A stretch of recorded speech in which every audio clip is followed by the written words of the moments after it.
My name is Sophia. 2 weeks after I gave birth, my mother-in-law looked at my newborn daughter and said, "She's not really family." Then she demanded a DNA test. I agreed because I knew the truth would shame her. What I didn't know was that the lab would run extended familial markers and uncover a secret she'd buried for 30 years. That secret wasn't about my baby. It was about her own husband. I held my newborn daughter while my mother-in-law demanded a DNA test. She wanted proof the baby was really Daniel's. I agreed. I had nothing to hide.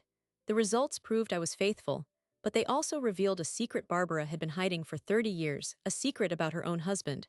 And when that truth came out, it didn't just shame her, it destroyed her marriage. I met Daniel at a friend's wedding in Denver.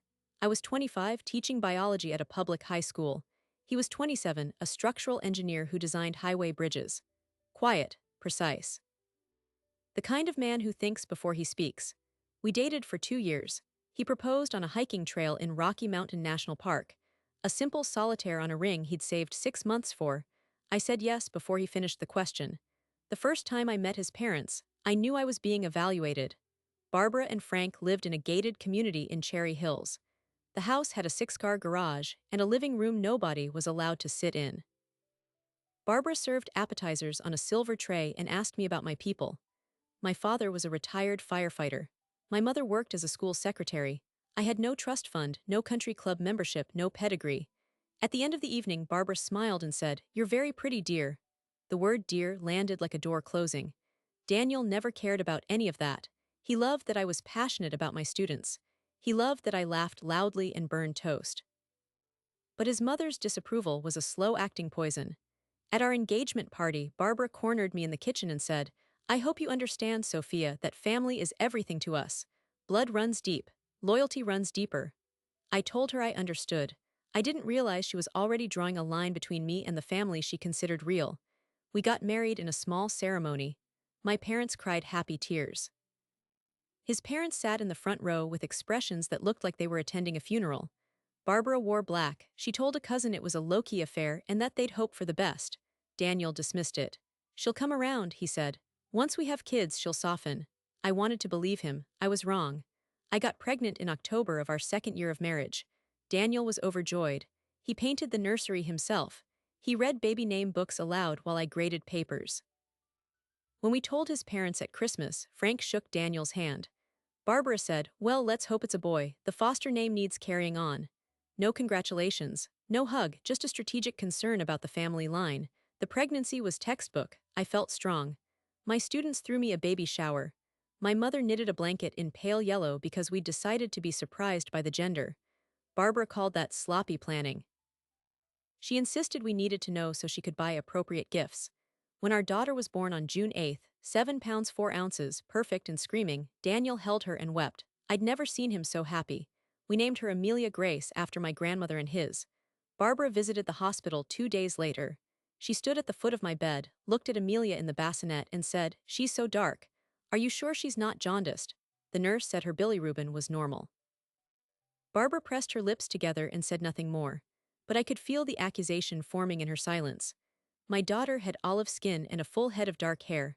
Mine, my father's, my Italian grandmother's, but Barbara saw something else entirely. Over the next 2 weeks, the comments multiplied. Barbara would study Amelia's face and say things like, "Who does she look like? I don't see Daniel at all." Or, "The foster Bobbies are always blonde." Strange.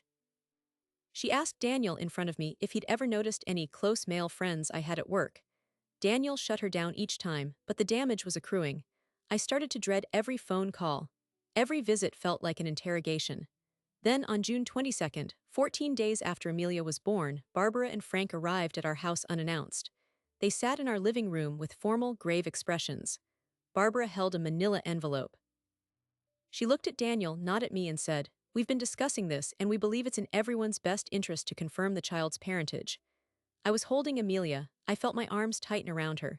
"Confirm what?" I asked. Barbara finally looked at me. "Whether that baby is really a foster, because frankly, Sophia, we have our doubts. She's not really family until we know for sure." I felt like I'd been punched. Daniel stood up. "Mom, that's insane. Amelia is my daughter." Frank spoke for the first time.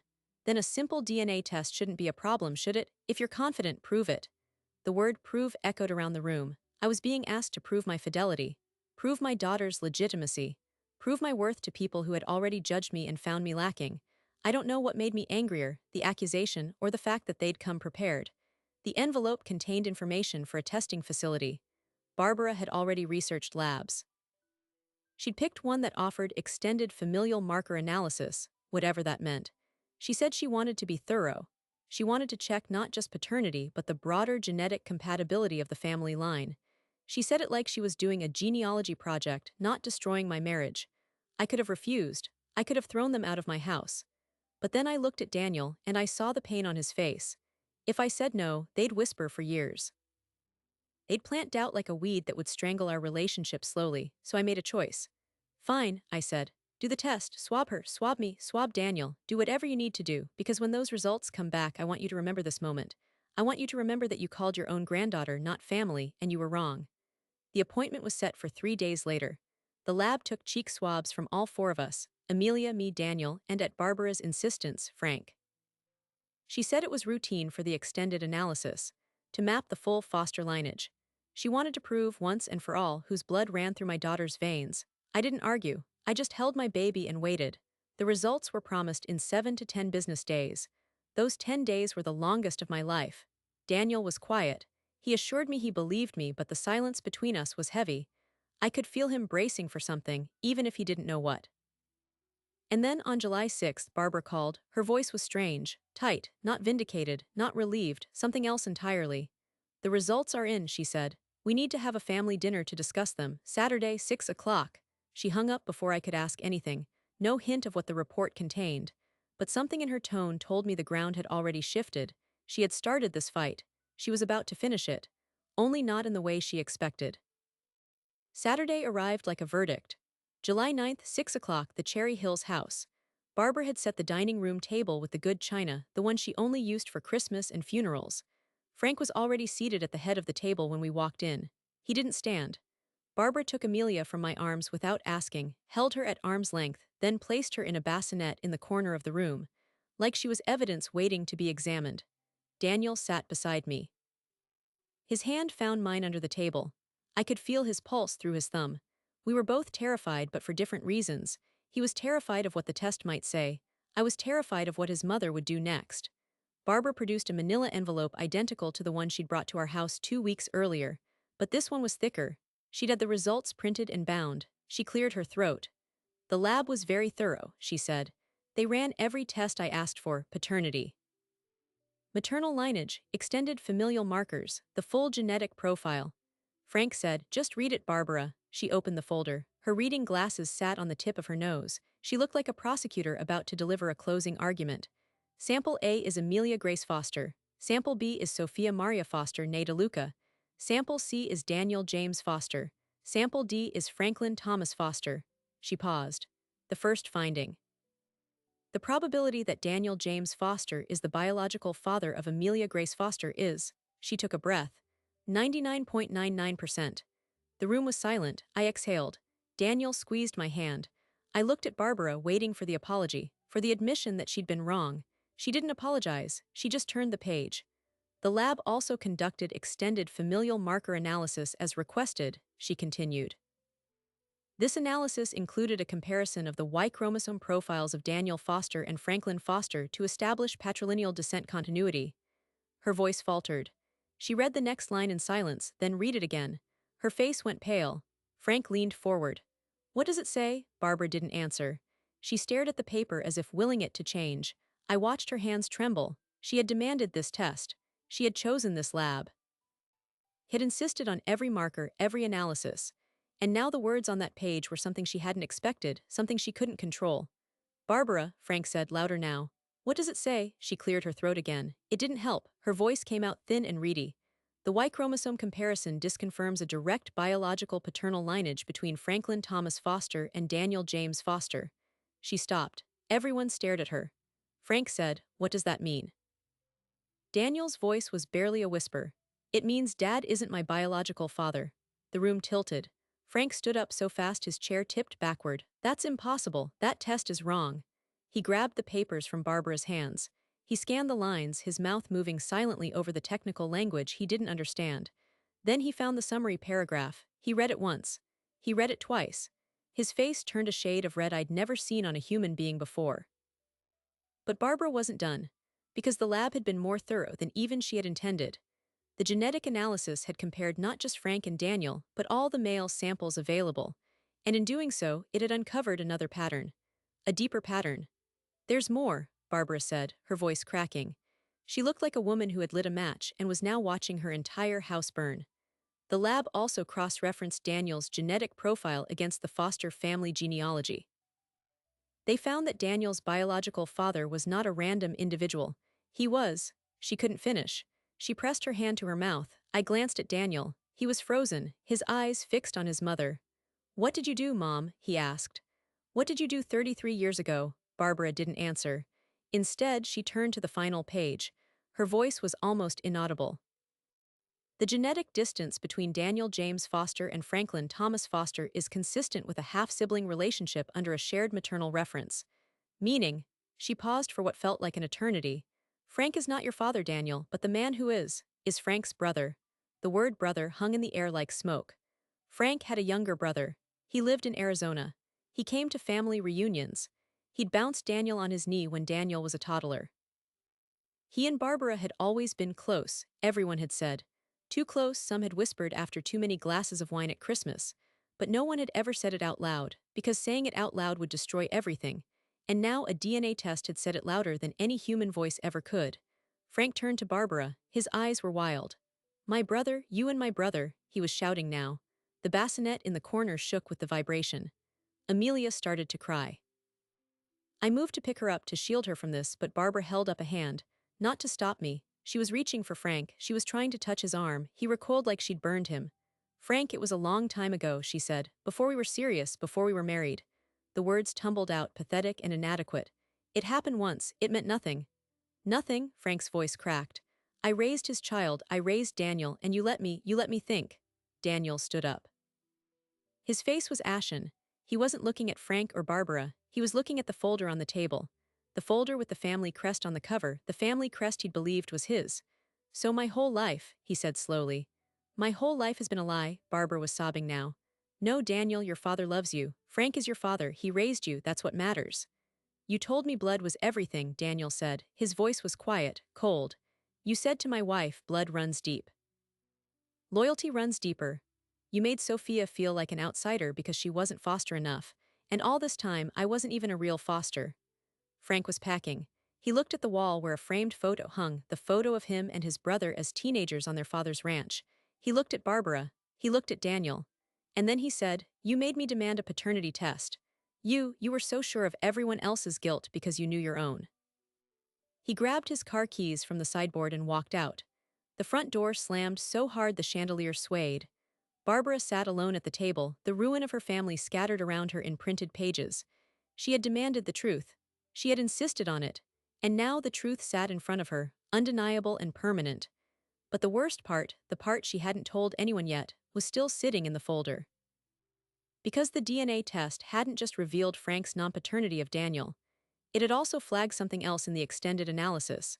Something about Daniel's younger brother. And that secret was about to break the family apart completely. The folder, it was still open on the table. I could see Barbara's fingerprints smeared on the pages where she'd gripped them too hard. She was sobbing, apologizing, reaching for Frank's empty chair. But Daniel wasn't listening to her anymore.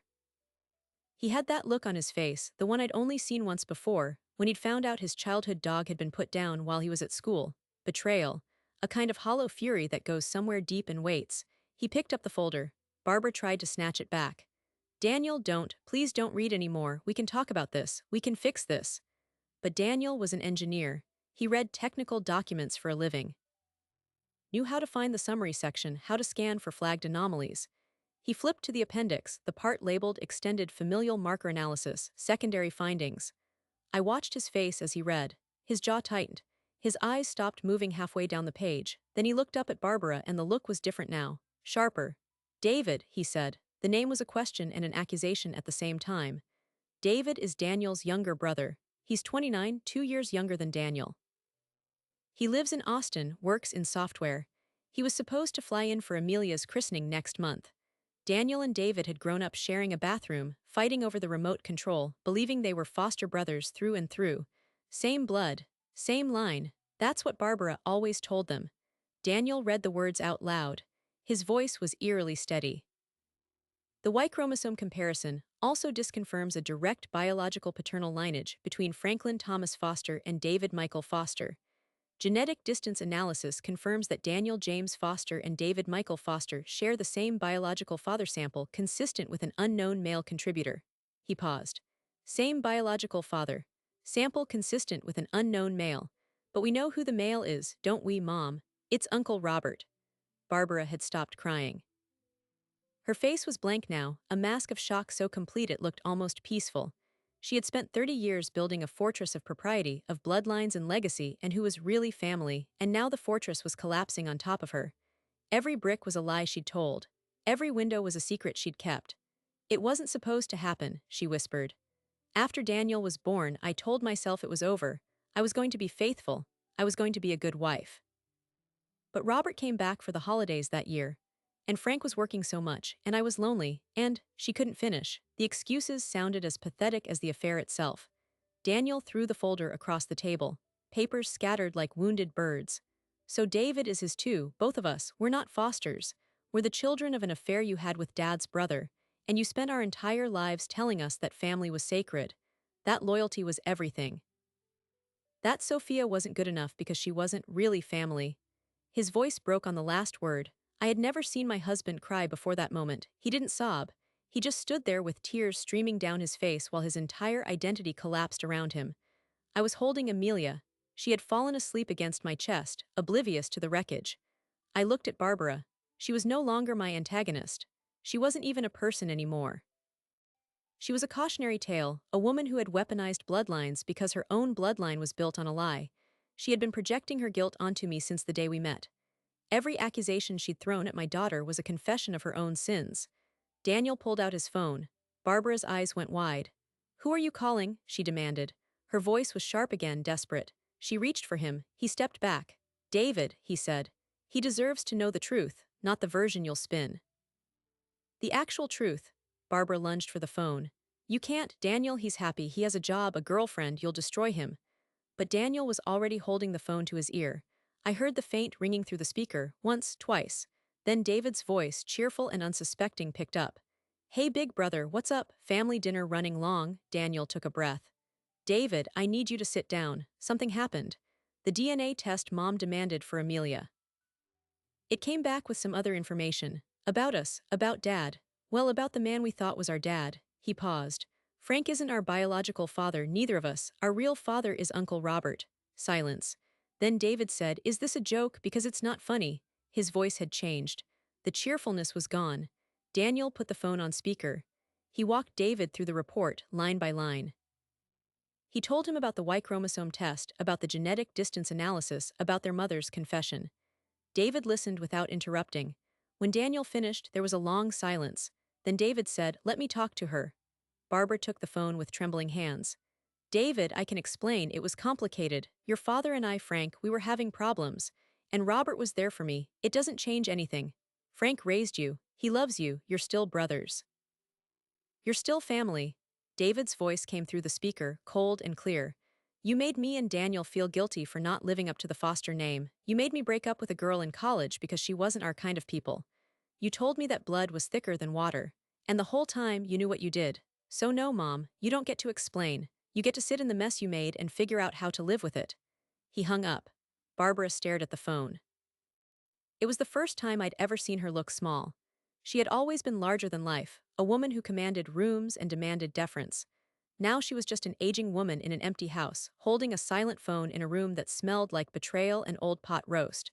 Daniel turned to me. He didn't say anything.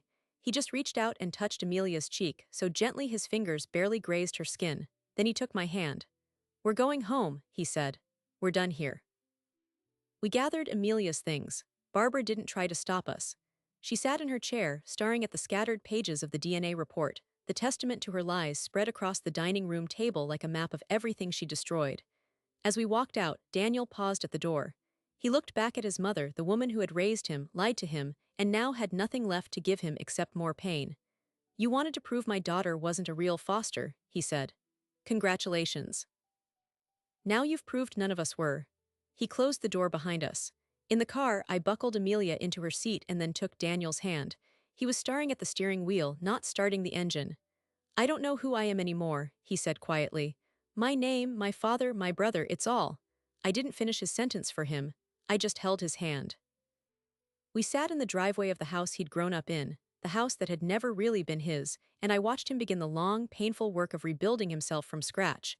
Then his phone buzzed, a text message from David. Daniel read it and his face changed again. Something new flickered in his eyes, something that looked almost like hope. What does it say? I asked. Daniel looked at me. He's flying out tomorrow. He wants to meet his real father together. He wants to look Uncle Robert in the eyes and ask him why. He paused. And he wants to meet Amelia. He says she's still his niece. No matter what. I didn't know what to say. The DNA test Barbara had demanded to push me out of the family was now bringing the family back together in a way she'd never intended. But the next 48 hours would test every bond we had.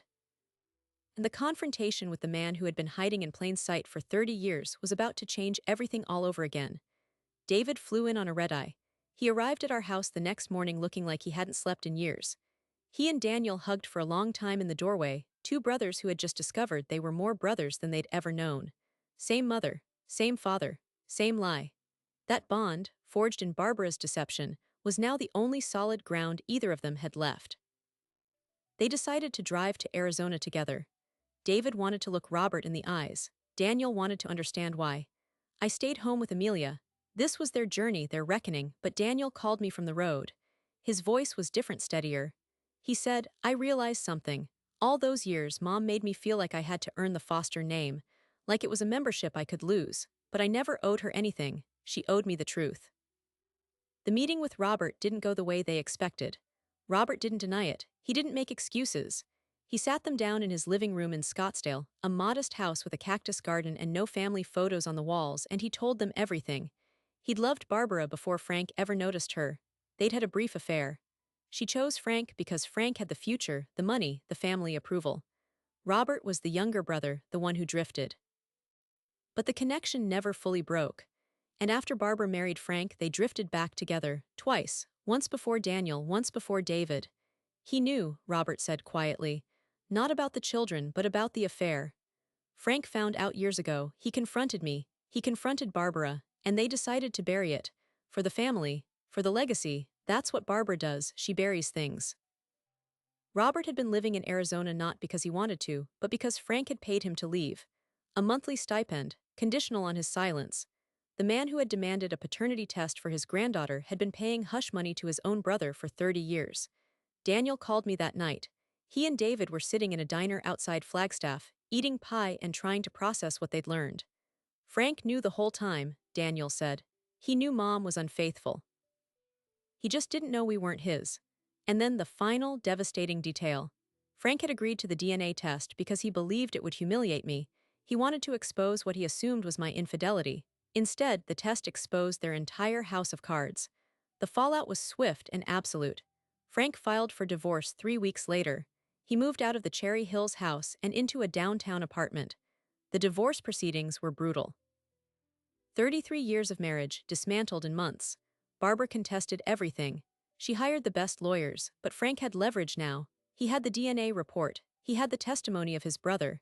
He had 30 years of bank statements showing the payments to Robert. In the end, Barbara walked away with far less than she'd expected. The gated community turned its back on her. The country club quietly let her membership lapse.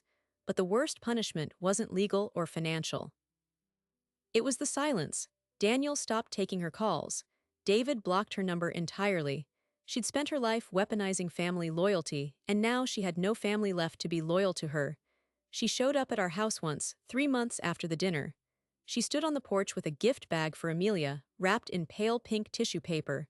I didn't open the door. I just watched her through the window, a woman who had called my daughter not really family, standing alone in the November cold, waiting for forgiveness that wasn't coming. Daniel and I went to therapy. Couples therapy, individual therapy, sessions that unraveled everything Barbara had planted in him. He'd been raised to believe that love was conditional, that belonging was something you earned, that you could be exiled from the family for failing to meet its standards. He'd internalized that fear. He'd spent his life trying to be foster enough, good enough, worthy enough. And now he knew the truth. He'd never needed to earn anything.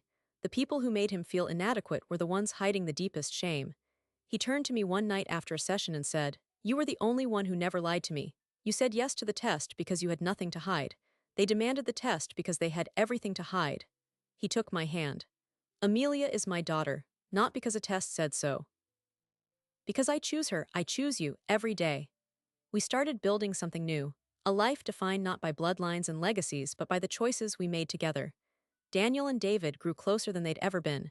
They talked every week now. They compared notes on grief and recovery and what it meant to rebuild an identity from scratch. David even came to stay with us for a week over Christmas. He held Amelia and said, "She's lucky. She gets to grow up knowing the truth. We didn't." As for Frank, he reached out to Daniel once. A letter, handwritten, 3 pages long. He said he'd always suspected Daniel might not be his, but he'd chosen to be his father anyway. He said he'd failed in many ways, but he'd never stopped loving the boys he'd raised. Daniel read the letter twice, then put it in a drawer. "I'm not ready," he said. "Maybe someday." But here's what Barbara never understood. The thing she missed from the very beginning. Family isn't a bloodline you defend. It's a promise you keep. She thought she was protecting the Foster legacy. She was actually poisoning it. And when she demanded that DNA test, she thought she was exposing my betrayal. She was actually exposing her own. The cruelest irony of all, the baby she called not really family turned out to be the only person in that room whose parentage was never in question. Barbara spent 30 years building a fortress of bloodlines, and it crumbled not because an enemy attacked it, but because she handed us the battering ram herself. That's the thing about demanding the truth. You have to be prepared for what the truth reveals. She wasn't. She never imagined the spotlight she aimed at me would swing around and blind her. What happened to our family isn't rare. DNA testing has uncovered non-paternity events in an estimated 3 to 4% of families who test. That's millions of people walking around with fathers who aren't their fathers, with family histories that are fiction. Most of those secrets stay buried. Barbara's mistake wasn't keeping a secret. It was demanding proof of someone else's purity while her own was a lie. The real question that lingered for us wasn't about biology. It was about meaning. What makes someone family? Is it the blood in their veins or the promises they keep? Frank raised Daniel and David for 33 years. He may not have been their biological father, but he showed up for every parent-teacher conference, every soccer game, every graduation. Does a DNA test erase that? Or does it just add another layer to an already complicated truth? Daniel and I talk about this a lot. We've decided that for Amelia, family will never be a membership she has to earn or a bloodline she has to defend. It will be the people who show up, the ones who choose her, the ones who never make her prove she belongs. Barbara could have had that. She chose control instead. If this story moved you, please like and subscribe. Share it with someone who needs to hear that family isn't about flawless bloodlines, it's about showing up. Drop a comment below. What would you have done if you were sitting at that dinner table? I read them. Daniel reads them. Even David texts me the really good ones. We're still healing. Some wounds take longer than others. But every time I look at Amelia, I'm reminded that the truth, no matter how painful, is always better than a beautiful lie. And the people who demand you prove your worth are usually the ones hiding their own emptiness. That's the lesson Barbara taught us. Not the one she intended, but the one we'll never forget.